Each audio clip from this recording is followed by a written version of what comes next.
देखिए मैंने आपको बताया था कि जो हमारा जो एंडोस्केलेटन होता है वो दो किस्म के कनेक्टिव टिश्यू से मिलकर बनता है। एक होती हैं बोन्स और दूसरी होती हैं कार्टिलेज। अगर मैं सिंपली बात करूं तो जो हमारी जो नर्म हड्डी होती है जिसको आप चबनी हड्डी कहते हो, जो नर्म हड्डी होती है वो कार्टिलेज होती है, और जो सख्त हड्डी है वो क्या है, वो बोन है। सही है ना। जिस तरह हमारी नाक के अंदर जो है वो कार्टिलेज है, हमारे कान में क्या है, कार्टिलेज है। तो ये जगहें जो होती हैं हमारे पास क्या होता है, इनमें कार्टिलेज मौजूद होता है। तो थोड़ा सा फर्क देखते हैं कि कार्टिलेज और बोन में जो है वो क्या फर्क होता है। तो देखो, सबसे पहले तो कार्टिलेज जो है वो थोड़ी इलास्टिक होती है, लचकदार होती है। और बोन जो होती है वो क्या होती है, थोड़ी हार्ड होती है। इसके अलावा मिसाल के तौर पे मैं कहता हूँ कि ये कार्टिलेज बोन है। ये क्या है, ये एक कार्टिलेज है, सिंपली एक कार्टिलेज है ये। और ये जो है मैं कहता हूँ कि क्या है, ये एक बोन है। ये कार्टिलेज कनेक्टिव टिश्यू है और ये क्या है, ये बोन है। तो अब कार्टिलेज जिन सेल्स का से मिलकर बनेगा, कार्टिलेज जिन सेल से मिलकर बनता है, उन सेल्स को हम कहते हैं chondrocytes. So simply you can say that the cells of cartilage are called chondrocyte. मिसाल के तौर पे ये कार्टिलेज है और ये जो मैंने इसके सेल्स बनाए हैं, ये सेल्स क्या हैं, ये कॉन्ड्रोसाइट्स हैं। इसी तरीके से जो बोन्स के सेल होते हैं, यानी जो सेल बोन्स जो बनाने वाले जो सेल्स होते हैं, उनको हम कहते हैं ऑस्टियोसाइट्स। वैसे तो बोन के साथ तीन किस्म के सेल एसोसिएटेड हैं, ओस्टियोब्लास्ट, ओस्टियोसाइट्स और ओस्टियोक्लास्ट।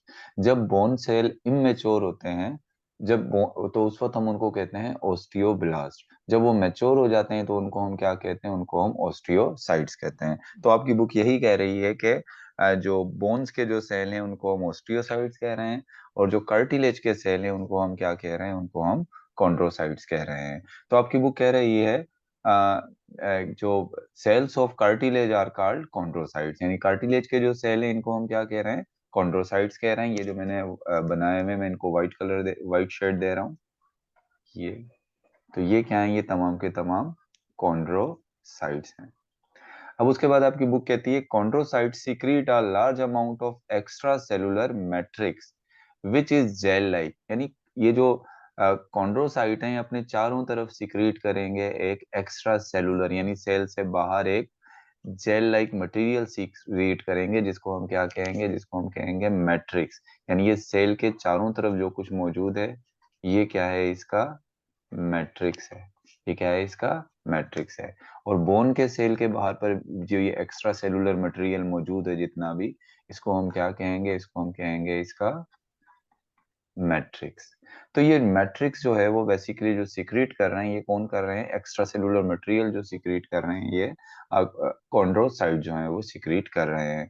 और इनका जो मैट्रिक्स होता है, कार्टिलेज का जो मैट्रिक्स होता है वो कैसा होता है, वो बेसिकली जो है वो, इनका जो मैट्रिक्स है वो जेल लाइक है। मैट्रिक्स कैसा है, वो जेल लाइक है, बहुत ज्यादा हार्ड नहीं है। Gel like mixture of protein and polysaccharide, मतलब इनका जो मैट्रिक्स होता है, मतलब कार्टिलेज का जो मैट्रिक्स है वो किस चीज का बना हुआ है, वो मिक्सचर है किसका, एक तो उसमें प्रोटीन है और उसके साथ क्या है, पॉलीसेकेराइड भी है। उसके साथ क्या है, प्रोटीन भी है, और प्रोटीन के साथ क्या है, कुछ पॉलीसेकेराइड भी मौजूद हैं। अच्छा, अब अगर हम प्रोटीन की बात करें तो सबसे ज्यादा तो यहाँ प्रोटीन ही होता है। तो जो मेन प्रोटीन है, यानी हमारा जो बोन हो या कार्टिलेज, उसका जो मेन प्रोटीन है वो कौन सा है, वो है कोलेजन। यानी हमारा जो कार्टिलेज है, ये कार्टिलेज की जो कार्टिलेज जो है, इनके अंदर जो प्रोटीन होता है, जो मेन प्रोटीन है वो कौन सा है, वो है कोलेजन। यानी ये फाइबर की शक्ल में बना रहा हूँ, बेसिकली ये क्या है, ये है कोलेजन। वापस से। और ये कहता है कि the main protein is in a matrix is collagen whose fibers run in all direction through matrix gel and give the cartilage strength and elasticity। यानी चारों तरफ इसके जेल में जो है हर डायरेक्शन में क्या मौजूद हैं, ये कोलेजन के फाइबर्स मौजूद हैं, जो इसको क्या देंगे, स्ट्रेंथ देंगे। हार्डनेस तो नहीं देंगे, लेकिन इसको थोड़ी स्ट्रेंथ देंगे, और क्या देंगे, इसको लचक देंगे, इलास्टिसिटी देंगे। और कोलेजन जो है वो लूजली पैक्ड होते हैं, यानी इसके कोलेजन फाइबर एक साथ एक दूसरे के साथ टाइटली पैक्ड नहीं होंगे। कोलेजन के फाइबर टाइटली पैक्ड किसमें होते हैं, बोन्स में। लेकिन इसमें क्या होते हैं, इसमें लूजली जो है वो क्या होते हैं, पैक होते हैं। अच्छा, इसके बाद cartilage are found on the surface of joints. अब देखो ये कह रहा है कि कार्टिलेज जो है वो कहाँ कहाँ पाई जाती है, मतलब अब कार्टिलेज आपकी बॉडी में कहाँ कहाँ मौजूद होती है। एक तो कार्टिलेज पाई जाती है on the surface of joints. मिसाल के तौर पे आपके जो ज्वाइंट्स हैं जहाँ पर आपकी दो बोन्स मिलती हैं, ये एक बोन हो गई और ये दूसरी बोन हो गई। अब इन बोन्स के ज्वाइंट्स पर यहाँ जो मौजूद होता है वो क्या मौजूद होता है, कार्टिलेज। अक्सर आपने जो मुर्गी होती है उसका लेग पीस अगर हम खाते हैं तो उसके लेग पीस के ऊपर भी आपने देखा होगा जहाँ पर उसका ज्वाइंट होता है वहां पर एक चबनी हड्डी जिसको आप कहते हो कार्टिलेज वो मौजूद होती है। तो जो ज्वाइंट्स होते हैं जहाँ पर दो बोन्स आपस में मिल रही होती है, तो इन बोन्स की आपस में फ्रिक्शन को रिड्यूस करने के लिए भी यहाँ पर क्या होता है, इन बोन्स के जो ज्वाइंट्स होते हैं यहाँ पर क्या चढ़े हुए होते हैं, यहाँ पर कार्टिलेज मौजूद होता है। तो अगर आपसे पूछा जाए कि कार्टिलेज कहाँ मौजूद है, तो सबसे पहले तो कार्टिलेज कहाँ हो गया, कार्टिलेज जो है वो मौजूद होता है, मैं इसको थोड़ा यहाँ से इरेज कर देता हूँ ताकि कुछ और पॉइंट्स भी मैं यहाँ पर लिख सकूं। तो कार्टिलेज जो फाउंड होता है, यानी कार्टिलेज जो पाया जाता है, सबसे पहले तो कहाँ पाया जाता है, at the bones of joints, यानी आपके जो ज्वाइंट्स हैं उनकी बोन पर जो के ऊपर जो है वो क्या चढ़ा हुआ होगा, उनके ऊपर जो है वो कार्टिलेज जो है वो मौजूद होगा। तो कार्टिलेज की अगर बात करें हम, इनकी लोकेशन की, कहाँ पाए जाते हैं, तो फाउंड में एक तो कहाँ हो गए, एक तो ये हो गए at the surface of joints, यानी ज्वाइंट्स जहाँ होते हैं उनकी बोन्स पर मौजूद होते हैं, और found at the surface of joints, surface of joints में मौजूद होते हैं। और सरफेस ऑफ ज्वाइंट्स के अंदर जो ये मौजूद होते हैं, whose bones move against each other, उन उन ज्वाइंट्स में होते हैं जिनकी बोन्स एक दूसरे के अगेंस्ट जो है वो क्या करती हैं, मूव करती हैं। जैसे आपका एल्बो ज्वाइंट है, उस पे एक दूसरे के अगेंस्ट मूव कर रही है ना, अपोजिट डायरेक्शन में वो बोन्स मूव कर रही हैं एक दूसरे के अपोजिट, यानी एक ये बोन है और ये दूसरी बोन है, देखो एक दूसरे के बिल्कुल क्या है, ये अपोजिट हैं। तो इनके जो है सरफेस पे क्या मौजूद है, इनके सरफेस पे जो है वो कार्टिलेज मौजूद है। इसके अलावा जो है वो कार्टिलेज आपको कहाँ मिलेगा, it is also found a stiff of but flexible structure like larynx। हमारा जो larynx होता है, larynx हमारा वॉइस बॉक्स है, जो वॉइस बॉक्स है आपको पता है, इस जो larynx है, larynx भी किसका बना होता है, ये भी कार्टिलेज का बना हुआ होता है।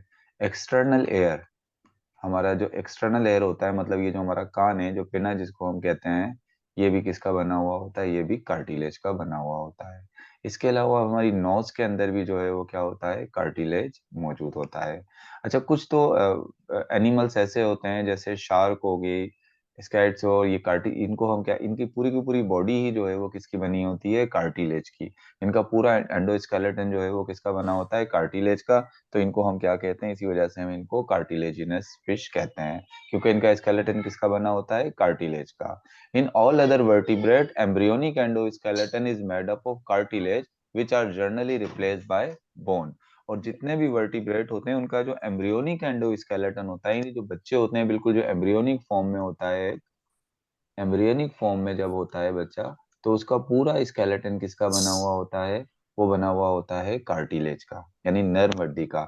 जब वो पैदा पैदा हो जाता है, पैदा होने के बाद फिर वो कार्टिलेज किस में कन्वर्ट हो जाती है, वो कार्टिलेज कन्वर्ट हो जाती है बोन्स में। आपने देखा होगा अक्सर जो छोटे बच्चे होते हैं उनका आप सर जिस तरह का बना दोगे तो वो सर बन जाता है, उनका क्रेनियम जो होता है ना, उसको हम जो है वो जिस भी शेप का बना देते हैं तो वो बन जाता है। वो किस वजह से बन जाता है, क्योंकि वो कार्टिलेज होता है। जब बच्चा छोटा होता है तो उसका जो क्रेनियम होता है वो बोन नहीं होता, वो क्या होता है, कार्टिलेज होता है। फिर क्या होता है, फिर आहिस्ता आहिस्ता जैसे बड़ा होता है तो वो कार्टिलेज किस में रिप्लेस हो जाता है, वो बोन के अंदर जो है वो रिप्लेस हो जाता है। सही है ना, यहाँ तक बात समझ आई स्टूडेंट, यहाँ तक बात समझ आई, आगे चलूं कार्टिलेज के हवाले से, क्योंकि कार्टिलेज का आपकी बुक के अंदर जो पॉइंट्स थे वो मैंने यहाँ बता दिए तमाम के तमाम। क्यों, अब बोन्स की तरफ चलेंगे। यहाँ तक बात क्लियर हो गई, आगे चलते हैं फिर। आपकी बुक में जो कार्टिलेज के पॉइंट थे वो मैंने बता दिए। अब हमने बात करनी है किसकी, अब बात करूंगा किसकी, बोन की। तो बोन के बारे में जो आपकी बुक कह रही है, तो पहली तो बात यही हो गई, यस क्लियर। बोन के बारे में पहली तो बात ये हो गई कि आपकी बुक कह रही है कि बोन जिस सेल से मिलकर बनती है, जिन सेल से मिलकर बनती है उन सेल्स को हम कहते हैं ऑस्टियोसाइट्स। सही है, नहीं मेच्योर बोन सेल होते हैं जिनको हम क्या कह रहे हैं, ऑस्टियोसाइट्स। अगर ये एक बोन है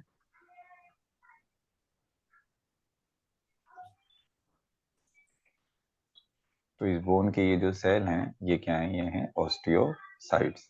इसके अलावा they secrete gel like matrix. तो ये ऑस्टियोसाइट भी अपने चारों तरफ क्या सिक्रीट करते हैं, एक जेल की तरीके का जो है वो क्या सिक्रीट कर रहे हैं, इसके जो ऑस्टियोसाइट्स आई मीन ऑस्टियोसाइट्स के बारे में हम बात करें तो ये क्या सिक्रीट करते हैं, ये सिक्रीट करते हैं जेल लाइक मैट्रिक्स।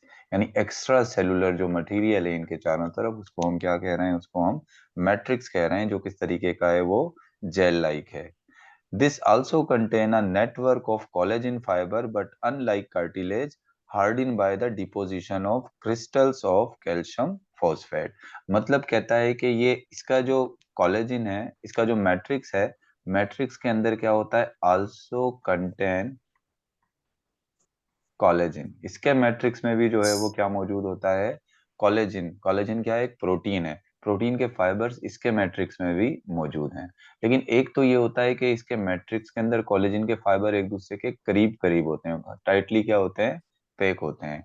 और दूसरी चीज क्या होती है, इसके अंदर ये हार्ड क्यों हो जाता है, अगर आपसे पूछा जाए कार्टिलेज के मुकाबले में बोन हार्ड क्यों होती है, तो उसकी सबसे एक मेन वजह तो ये है कि hardening by the deposition of crystals of calcium phosphate. यानी ये जो इसका मैट्रिक्स है, इसके मैट्रिक्स के अंदर क्या चीज डिपॉजिट होती है, इसके मैट्रिक्स में आकर डिपॉजिट होते हैं deposition of crystals of calcium phosphate. हमारी जो बोन्स होती हैं उनमें हमारे ब्लड से जो कैल्शियम और फॉस्फेट हम अपनी डाइट में लेते हैं वो ब्लड से जाकर कहाँ पर डिपॉजिट होता है, ये कैल्शियम और फॉस्फेट जाकर जमा होता है हमारी बोन्स में, जो कि हमारी बोन को क्या कर देता है, हार्ड कर देता है। और इस कैल्शियम और फॉस्फेट के जमा होने के प्रोसेस को, ये जो कैल्शियम और फॉस्फेट जमा होता है हमारे बोन्स में, इसके जमा होने के प्रोसेस को हम क्या कहते हैं, इस प्रोसेस को हम कहते हैं ऑसिफिकेशन। इसको हम क्या कहते हैं, ऑसिफिकेशन, या इसको हम कैल्सिफिकेशन भी जो है वो कह सकते हैं। इसको ऑसिफिकेशन कह सकते हैं या इसको हम कैल्सिफिकेशन कह सकते हैं। अच्छा, आपकी बोन्स के अंदर जो कैल्शियम डिपॉजिट होता है, यानी आपके ब्लड से जो बोन में कैल्शियम डिपॉजिट होता है, कैल्शियम को डिपॉजिट करने के लिए एक विटामिन भी चाहिए होता है जिसको हम कहते हैं विटामिन डी। अगर आपके पास आप कैल्शियम कितना भी लें, लेकिन अगर आपके पास विटामिन डी नहीं होगा तो वो कैल्शियम जो है वो आपकी बोन्स के अंदर डिपॉजिट नहीं होगा, विच इज नेसेसरी। तो आपकी बुक कह रही है takes place in the presence of vitamin D which is necessary for calcium absorption from the blood and milk. यानी ब्लड, जो आप मिल्क लेते हो या जो डाइट लेते हो उसका कैल्शियम कहाँ चला जाता है, ब्लड में जाता है। और ब्लड से जो है वो उसको जो है वो बोन्स में जाने के लिए जो है किसकी जरूरत है, विटामिन डी की। The protein and mineral salt together make the bone hard and elastic. यानी जो बोन्स होती हैं, बोन हार्ड होती हैं लेकिन हार्ड होने के साथ थोड़ी बहुत इलास्टिक भी, इलास्टिसिटी भी होगी। तो वो कौन होता है, बेसिकली वो ये कैल्शियम और ये सोल्ट और फॉस्फेट इसको हार्ड करते हैं। Without sufficient calcium they remain soft and are hence easily deform. अगर आप कैल्शियम नहीं लेते तो ये बोन्स आपकी जो है वो क्या हो सकती हैं, सॉफ्ट हो जाती हैं। अक्सर बच्चों में जिनमें कैल्शियम कम होता है तो उनकी बोन्स सॉफ्ट हो जाती हैं और उनके डिफॉर्म होने का भी खतरा होता है, यानी उनकी जो है वो डिफॉर्म मतलब उनकी शेप जो है वो क्या हो सकती है, वो चेंज हो सकती है। और एक और बात याद रख लें कि जो बोन और इसकी जो स्टडी है, बोन्स और कार्टिलेज की जो स्टडी है, इसको हम क्या कहते हैं, osteology. Osteology is the study of bone and cartilage. जी, पूछ रहे हैं सर, हमसे सवाल ये किया जाए कि bone forming cell is called, तो ये ऑस्टियो ब्लास्ट हो या ऑस्टियोसाइट। देखो, अगर आपसे क्वेश्चन किया जाए कि bone forming cell, bone forming cell तो ऑस्टियोब्लास्ट होते हैं। अगर आपसे ये क्वेश्चन किया जाए कि बोन मेच्योर बोन सेल कौन से होते हैं, तो मेच्योर बोन सेल ऑस्टियोसाइट होते हैं। तो बोन फॉर्मिंग सेल तो ऑस्टियोब्लास्ट हैं, और जो मेच्योर बोन सेल होते हैं जब वो मेच्योर हो जाते हैं तो उनको हम क्या कहते हैं, उनको हम ऑस्टियोसाइट्स कहते हैं। सही है ना। तो नॉर्मली जो है अगर आप बात करें तो there are 3 types of cell associated with bone. मैं आपको बता देता हूँ कि बोन के साथ कितने सेल एसोसिएटेड होते हैं, 3। एक ओस्टियोब्लास्ट, ओस्टियोब्लास्ट बेसिकली क्या है, बोन फॉर्मिंग सेल है, और जो कि that synthesise and secrete unmineralised ground substance, जो मैट्रिक्स बनाते हैं बेसिकली वो ओस्टियोब्लास्ट बनाते हैं। When the osteoblast are surrounded by matrix. जब इन ओस्टियोब्लास्ट के चारों तरफ मैट्रिक्स आ जाता है, यानी ओस्टियोब्लास्ट के जब चारों तरफ मैट्रिक्स आ जाता है, वो मैच्योर हो जाते हैं, फिर हम क्या कहते हैं, उनको हम ओस्टियोसाइट कहते हैं। Osteocyte maintain healthy bone tissue by secreting enzyme and influencing the mineral content, यानी वो फिर आगे मिनरल और ये जो इनको डिपॉजिट होने में फिर बाद में जो है ये ऑस्टियोसाइट जो है वो हेल्प करते हैं। लेकिन बोन फॉर्मिंग जो सेल है वो क्या है, ऑस्टियोब्लास्ट हैं। अगर बोन को डिसॉल्व करना हो तो बोन को डिसॉल्व करने के लिए जो सेल होते हैं वो कौन से होते हैं, वो ऑस्टियोक्लास्ट होते हैं। तो ये क्लियर हो गया आपको, ये बात क्लियर हो गई आपको?